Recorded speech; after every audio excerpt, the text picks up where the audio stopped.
Investors are hoping to end the week on a strong note after a disappointing day yesterday. All three indices were down. The Dow lost 174 points. This morning, Uber is opening up its pocketbooks after agreeing to settle a major lawsuit. Our Stacey Delikat live at the NASDAQ Marketsite in New York. Stacey, this is all about safety. Good morning, Andy. It is about safety and specifically claims related to safety. Uber is going to be paying up to $25 million to settle the suit that was filed by the cities of San Francisco and Los Angeles. The lawsuit alleged that the ride-hailing service misled customers about its safety. Now, as part of the settlement, Uber will no longer be able to claim that its background checks are the toughest in the industry, and the company is no longer going to be able to use phrases such as, quote, safest ride on the road.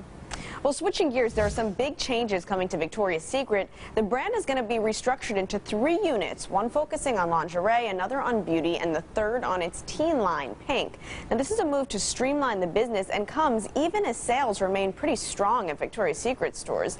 About 200 jobs will be cut in the overhaul, likely in the New York office and at the company's Columbus, Ohio headquarters. But Andy and Rachel, again, this is an unusual move for a company like Victoria's Secret that is doing really well when it comes to sales, but analysts say they just want to have a laser focus when it comes to their strategy so they can improve even more.